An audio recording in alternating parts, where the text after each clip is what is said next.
월간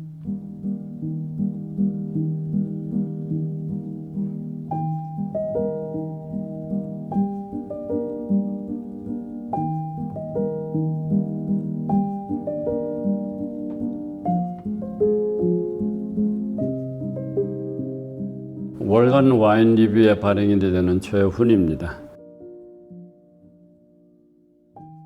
지난번 강론에 이어서 오늘은 34번째 강론을 하도록 하겠습니다.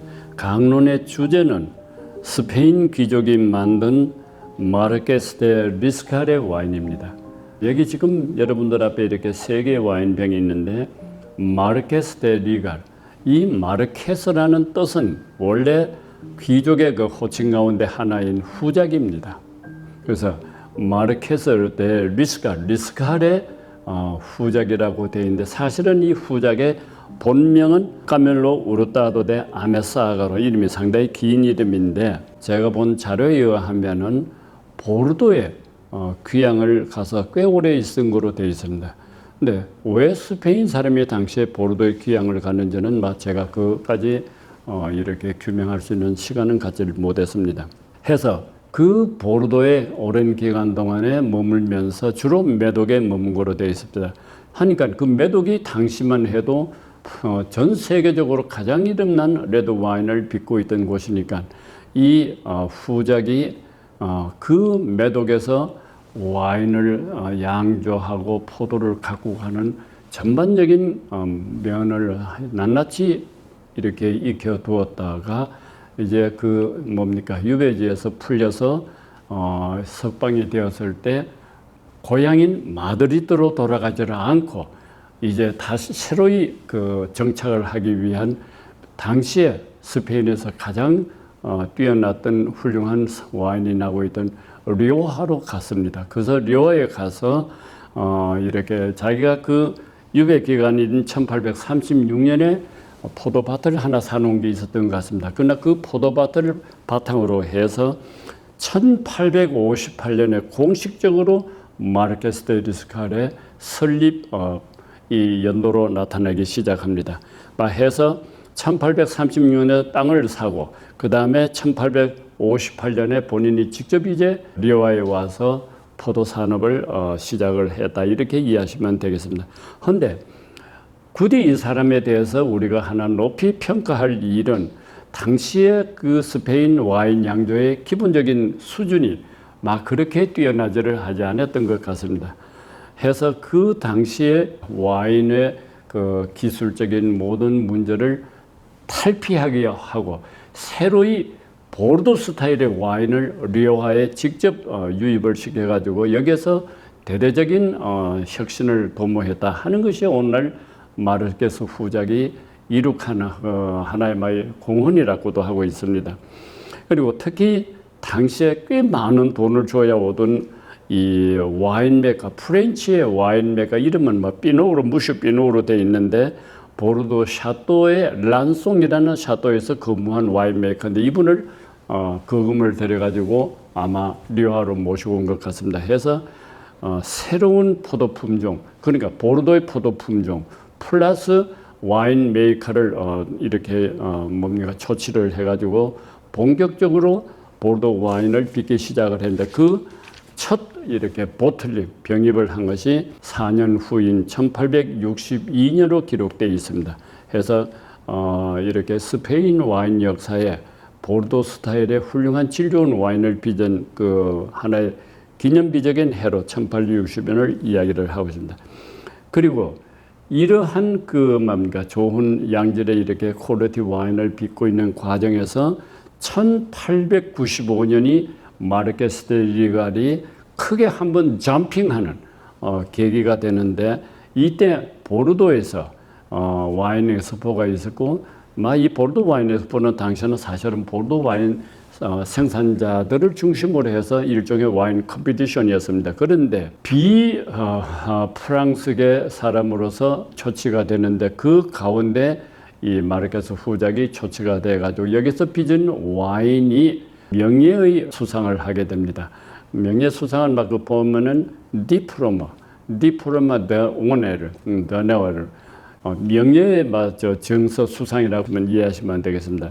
그 당시가 굉장히 아마 선풍적인 인기를 걸고 이 마르케스가 이렇게 크게 점핑하는 계기가 되었던 것 같습니다. 해서 여기에 지금도 오늘날까지도 여기 여러분들 시청자 다 보실 수는 없습니다만은 여기 제가 그대로 읽어드리면은 18세기 보르도 엑스포에서 디플로마 데 오네르 명예 정서를 수상을 했다 하는 이 정서를 카피를 지금도 이 와인에 붙이고 있다 하는 걸 보면 얼마만큼 당시에 마르케 데 리스칼이 명예롭게 그리고 훌륭한 양질의 와인을 빚었는지를 이해하실 수 있습니다.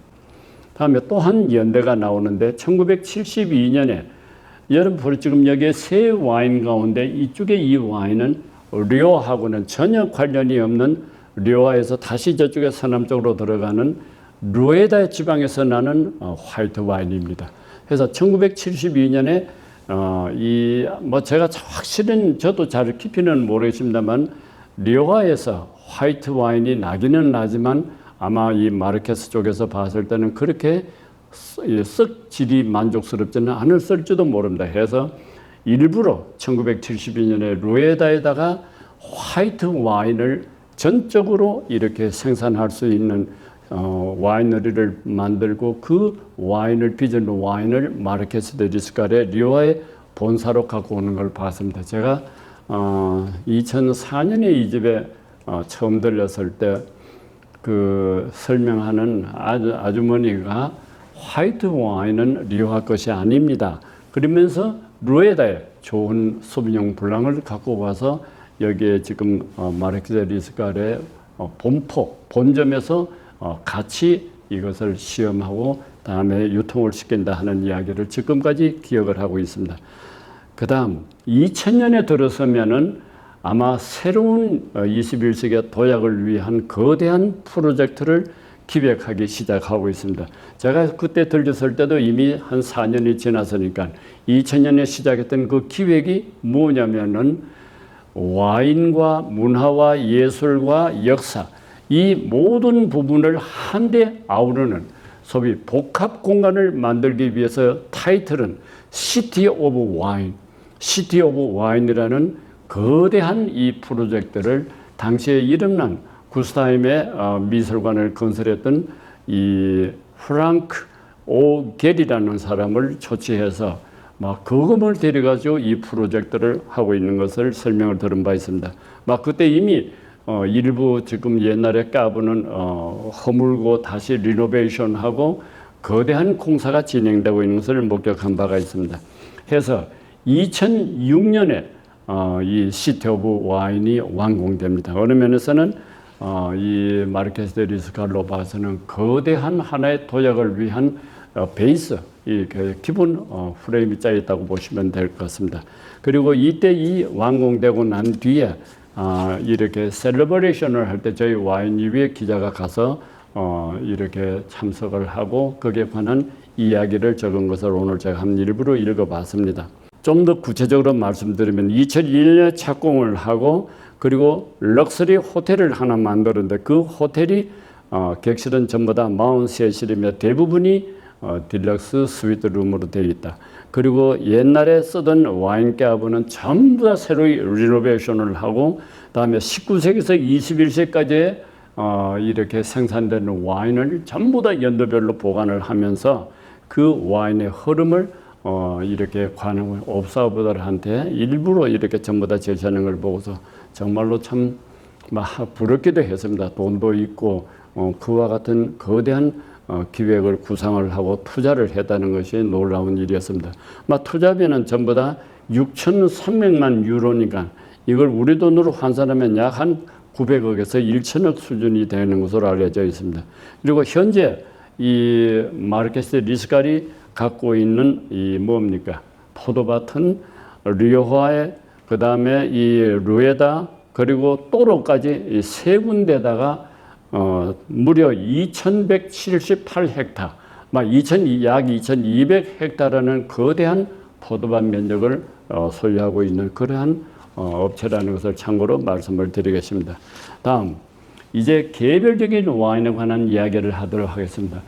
이 와인의 특징이 하나 있습니다. 여기 보시면 이렇게 금빛이 나는 막 가느릇한 철사를 갖고 이 병에 뭡니까 외부를 이렇게 감싸고 있는데 얼핏 보면 말이지 이것이 어떤 무슨 이 병을 그 파손이 되는 것을 예방할 수 있는 그러한 역할도 아니고 한데 이 사실은 이렇습니다. 아마 마르케스 데 리스갈의 와인을 마시는 분들은 이 철사를 왜 이렇게 여기 이래 했을까 하는 막 이런 생각을 할지도 모르겠는데 제가 이 개별적 와인을 설명을 하면서 다시 한번 말씀드릴 것은 이 엑스포 보르도 엑스포에서 이 뭡니까 명예 그 수상을 하고 난 뒤에 이 모조품 모방품이 아마 널리 횡행을 해가지고 와이너리 쪽에서 상당히 고심을 했던 것 같다 해서 그걸 예방을 하고 표지를 하기 위해서 이 금색 가는 철사를 망을 씌웠다 하는 것이 되어 있습니다. 그래서 아마 그러한 그 뭐라 하면 그 당시의 그 사회적인 어떤 흐름을 지금까지 유지하고 있다 하는 것을 말씀을 드리겠습니다. 그리고 이 와인은 포도 품종이 전부 다 96%가 리와에서 생산되는 템프라니오입니다. 템프라니오. 그리고 96% 메이자퍼드가 템프라니오고 다음에 이 4%가 그라치아노인데 아마 이 그라치아노라는 포도 품종을 여러분들 아마 드시는 처음인 분 많으실 겁니다. 이 그라치아노는요 리오하고 그 곁에 있는 나발하고 두 산지밖에 스페인에서 나지 않습니다. 그래서 특별한 포도 품종입니다. 위에 보면 굉장히 토착적인 포도 품종이라고 이야기할 때 이 포도 품종이 갖고 있는 특색이 뭐냐면은 다른 여러 이렇게 포도 품종, 레드 품종보다도 산이 굉장히 높습니다. 이 에시드, 다시 말하면 산이 상당히 높은 이렇게 비중을 차지하고 있기 때문에 그리고 상대적으로 템프라니오는 산이 좀 약한 거로 되어 있습니다. 해서 템프라니오를 주축으로 해서 빚는 포도의 그라치아노 4% 정도를 가미시켜 가지고 조금 미약한 산을 일정한 수준으로 끌어올리는 일종의 균형적인 이 뭡니까 와인을 만들기 위해서 그라치아노를 4% 투입한 거로 되어 있습니다. 그래서 막 이 맛을 이렇게 테이스팅한 노트는요. 제가 여기 오기 전에 이 와인을 먼저 이렇게 시험을 해본 일이 있습니다. 제가 여기서 무엇이 좋고 아니라 한마디로 굉장히 이렇게 유순하면서도 균형감이 있는 그러한 와인이라는 거 가장 보편적으로 쓰이는 노트를 지금 말씀을 드립니다. 다음에 두 번째 이 와인은 핑카 또레아인데 2016년 빈티지로 되어 있는 핑카 또레아. 핑카 또레아는 말이죠. 어디서 이 명칭의 또레아가 핑카라는 건 와이너리라는 뜻입니다. 근데 또레아라는 이 용어는요.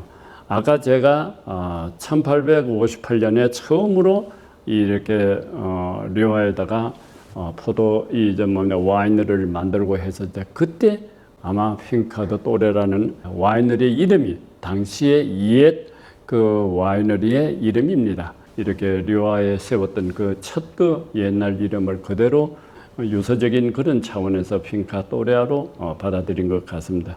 이 핑카 또레아도 역시 리와의 템포라니오가 90%가 들어있고 여기는 그라치아노가 10%가 들어있습니다. 그래서 앞에 것보다는 그라치아노를 여기 더 투입을 함으로 해서 이 와인의 그 균형감을 끌어올렸다 이렇게 이해가 되는 것 같습니다. 노트 자체는 와인은 진한 풍미와 균형감이 있었다 하는 것을 말씀을 드리겠습니다. 이제 끝으로 지금 여기 화이트 와인이 하나인데 리갈이 루에다에서 가지고 온 포도 품종으로 소비뇽 블랑으로 100% 투입을 해서 우리나라에 제가 이 수입사의 그 노트를 보니까 2001년에 처음으로 이 마르케스의 루에다의 소비뇽 블랑의 100% 와인을 갖고 온 것으로 당시에 저희들 와인 리뷰의 기사를 제가 여기 나오기 전에 읽어본 일이 있습니다. 볏짚 노란색의 레몬의 신선한 풍향을 보이고 파인애플과 감귤류의 맛을 이렇게 품고 있다 이렇게 노트가 되어 있어서 오늘 그대로 여러분들한테 이야기를 합니다.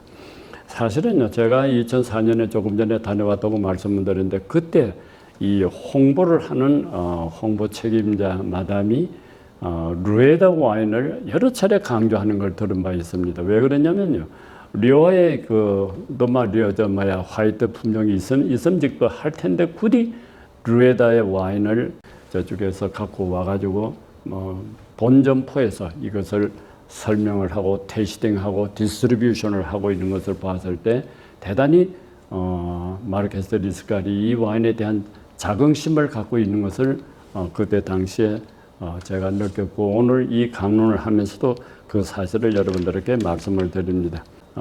이제 마지막으로 꼭 늘 하는 것이 이 와인을 갖고 오는 것이 누구냐, 그리고 KWC에 참여를 했는지 안 했는지 말씀을 드리면요. 우리나라에 가장 이렇게 튼실한 유통망을 갖고 있는 하이트 진로가 이 와인들을 들여오고 있습니다. 제가 여러 차례 말씀을 드리지만은 이만한 이렇게 튼실하고도 이렇게 알찬 와인을 갖고 오는 수입사는 그렇게 흔치 않습니다. 그래서 하이트 진로가 이것을 갖고 와서 유통시키고 있다는 것을 말씀을 드리면서 오늘 제 강론을 끝내겠습니다.